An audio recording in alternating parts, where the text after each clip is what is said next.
গত 40 বছরে অর্থনীতির একটি মডেল বিশ্ব অর্থনীতিকে সবচেয়ে বেশি প্রভাবিত করেছে। এটি এমন একটি মডেল যা কিনা পরিবৃদ্ধি কেন্দ্রিক, উৎপাদনে পরিবৃদ্ধি, ব্যয় পরিবৃদ্ধি তথা মুনাফা পরিবৃদ্ধি। সারা বিশ্বব্যাপী পরিবৃদ্ধির এই অর্থনীতি সৃষ্টির লক্ষ্যে অধিকাংশ রাষ্ট্র এমন কিছু নীতি প্রণয়নে সম্মত হয় যা মাল্টি ন্যাশনাল কর্পোরেশনগুলোর সুবিধার জন্য এবং যার উদ্দেশ্য সরকারি সম্পদ ও পণ্য ব্যক্তি মালিকানায় ফিরিয়ে দেওয়া এবং প্রকৃত মজুরি কমিয়ে ফেলা। এই পরিবৃদ্ধি কেন্দ্রিক অর্থনীতি দুই ধরনের বিশ্ব সংকট সৃষ্টি করেছে: জনগণের মধ্যে ক্রমবর্ধমান বৈষম্য ও বিশ্ব পরিবেশ সংকট। এই দুটি সম্মিলিত সংকট এই পৃথিবী এবং মানব সভ্যতার জন্য হুমকি হয়ে দাঁড়িয়েছে। ধনী ও দরিদ্রের মধ্যে বৈষম্য আজ প্রায় প্রত্যেকটি দেশেই বৃদ্ধি পেয়েছে। এমনকি নাসা সমর্থিত একটি গবেষণায় দেখা গেছে এই বৈষম্য এতই বেশি যে তা সভ্যতার অস্তিত্বকে হুমকির মুখে ফেলেছে। তারপরেও বিভিন্ন দেশের মধ্যে অসমতা আরও বেশি মাত্রায় বেড়ে চলেছে। বিশ্বের 700 কোটি জনতার নিম্নার্ধ সম্মিলিতভাবে যে পরিমাণ সম্পদের অধিকারী, তার সমপরিমাণ সম্পদ বিশ্বের সবচেয়ে ধনী 85 জন ব্যক্তির হাতে। একবার ভেবে দেখুন, সবচেয়ে ধনী মাত্র 85 জন ব্যক্তির হাতে 350 কোটি মানুষের সম্মিলিত সম্পদের সমান সম্পদ। আর বিশ্বের 80% মানুষ দৈনিক $10 কম উপার্জনের উপর জীবন নির্বাহ করছে। এই ব্যাপারটিকে আরেকভাবে দেখা যায় ওয়ালটন পরিবারের কথা বিবেচনা করে। তারা হলেন বিশ্বের বৃহত্তম খুচরা পণ্যের দোকান ওয়ালমার্টের মালিক এবং তাদের মোট সম্পদের পরিমাণ লক্ষ কোটি ডলার।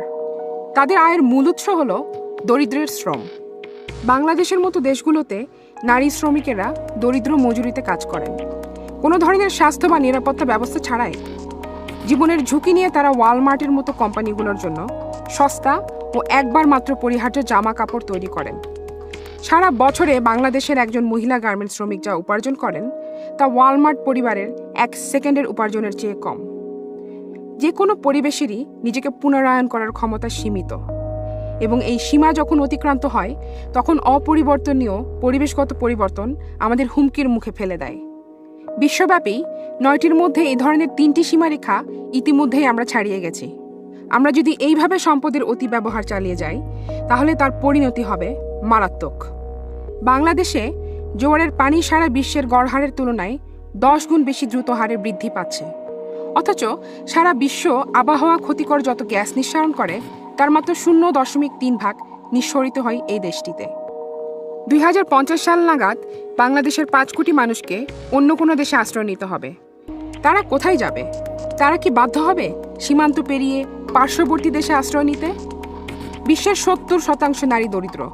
তারা সম্পদ ভোগ করেন সবচেয়ে কম, মজুরিও পান সবচেয়ে কম এবং সম্পদের মালিকানার তালিকায়ও তারা সবার নিচে, অথচ সবচেয়ে বেশি মূল্য তাদেরই দিতে হয়। কোনো দুর্যোগে তাদের প্রাণ হারানোর সম্ভাবনা সবচেয়ে বেশি। এটি মোটেও কোনো দুর্ঘটনা নয়। সরকারি ব্যয় সংকোচন, সরকারি সম্পদ ও সেবার ব্যক্তি মালিকানাকরণ এবং বিদেশি শিল্পকে কর এড়ানোর সুবিধা করে দেওয়া, এই সব কিছুই এর কারণ। এর আরও কারণ হলো সংখ্যায় ক্রমবর্ধমান মাল্টিন্যাশনাল কোম্পানিগুলো, প্রাকৃতিক সম্পদের লাগামহীন উত্তোলন এবং সম্পদের অতিভোগ। বাস্তবে আমরা এমন এক প্রশাসন ব্যবস্থার অধীনে যা কোটিপতিদের মুনাফা অর্জনের নিশ্চয়তা দেয়, অথচ মানবাধিকারের নিশ্চয়তা, অর্থনৈতিক সুবিচার এবং জনগণের কাছে জবাবদিহিতার নিশ্চয়তা দেয় না। রাষ্ট্রগুলো বাধ্যতামূলক এমন একটি ব্যবস্থা তৈরি করেছে যা উন্নত দেশগুলো থেকে অল্প উন্নত দেশগুলোতে সম্পদ পাচারের নিশ্চয়তা দেয়। ধনী দেশগুলো এই ক্রমবর্ধমান বিশাল বৈষম্য কমিয়ে আনার জন্য দরিদ্র দেশগুলোকে সাহায্য দেওয়ার চেষ্টা করে, যার পরিমাণ প্রতি বছরে আনুমানিক $1300 কোটি। তারপরেও সম্পদের এই বৈষম্য কেন ক্রমাগত বেড়েই চলেছে? এর একটি কারণ হলো ট্রেড মিসপ্রাইসিং নামে কর এড়ানোর এক ধরনের কৌশল। বড় বড় কর্পোরেশনগুলো এটি ব্যবহার করে প্রতি বছর $9000 কোটি গরিব দেশগুলো থেকে সরিয়ে নিয়ে যাচ্ছে। শুধু তাই নয়, প্রতি বছর গরিব দেশগুলো ধনী দেশগুলোকে আনুমানিক $6000 কোটি ঋণ পরিশোধ হিসেবে দিয়ে যাচ্ছে, যে ঋণ ইতিমধ্যেই কয়েকবার শোধ হয়ে গেছে। আর এছাড়াও ধনী দেশগুলোকে আরও কাঁচামাল ও সস্তা শ্রম পাইয়ে দেওয়ার উদ্দেশ্যে তৈরি করা বাণিজ্য নীতির কারণে গরিব দেশগুলো আরও আর্থিক ক্ষতির শিকার হচ্ছে। গরিব দেশগুলোর জন্য এই ক্ষতির পরিমাণ আনুমানিক $5000 কোটি। সব মিলিয়ে প্রতি বছর $2 লক্ষ কোটি বেশি অর্থ বিশ্বের দরিদ্রতম অঞ্চলের দেশগুলো থেকে সবচেয়ে অর্থশালী দেশগুলোতে অপসারিত হচ্ছে। তাই যদি হয়, তাহলে কার উন্নয়নের জন্য কে কাজ করছে? সারা বিশ্বের মানুষ দাবি জানাচ্ছে উন্নয়নের লক্ষ্যে নতুন ও ন্যায়সঙ্গত একটি পরিকল্পনার। তাদের দাবি উন্নয়নের ন্যায্যতা। তাদের দাবি সেই ধরনের উন্নয়ন যার লক্ষ্য অর্থ, সম্পদ ও ক্ষমতার ক্ষেত্রে অসমতা কমিয়ে আনা। যে অসমতা বিদ্যমান বিভিন্ন রাষ্ট্রের মধ্যে, ধনী ও দরিদ্রের মধ্যে এবং নারী ও পুরুষের মধ্যে, প্রকৃত অর্থে রূপান্তর ঘটাতে পারে এমন একটি উন্নয়ন কর্মসূচির জন্য প্রয়োজন উদ্দেশ্য এবং লক্ষ্যমাত্রা সমূহের একটি তালিকা। নতুন একটি কর্মসূচির জন্য প্রয়োজন অর্থের।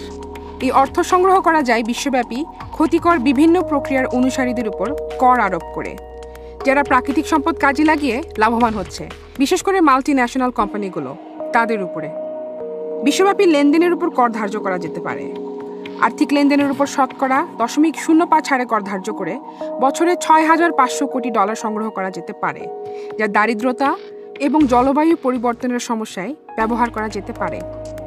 তেল, গ্যাস ও খনিজ সম্পদের উপর গড়ে ওঠা শিল্প প্রতিষ্ঠানগুলোর মোট মূল্যের শতকরা মাত্র 1% দিয়ে সারা বিশ্বে দূষণমুক্ত ও নবায়নযোগ্য জ্বালানি সরবরাহের ব্যবস্থা করা সম্ভব। $10 লক্ষ ঊর্ধ্বে নগদ টাকার মালিকানার সম্পদের মাত্র শতকরা 5% দিয়ে সারা বিশ্বে 1 বছরের সর্বজনীন সামাজিক নিরাপত্তা এবং সেবা কর্মসূচির খরচ বহন করা যেতে পারে। সারা বিশ্বের সামরিক ব্যয়ের মাত্র শতকরা 1% দিয়ে সর্বজনীন শিক্ষার ব্যবস্থা করা যেতে পারে। আরও ন্যায়ভিত্তিক এবং স্বয়ংসম্পূর্ণ একটি বিশ্ব বাস্তবপর, কিন্তু কেবলমাত্র সম্মিলিতভাবে দাবি জানিয়েই আমরা তা অর্জন করতে পারি। আসুন আমরা একযোগে উন্নয়নের ন্যায্যতার দাবি জানাই।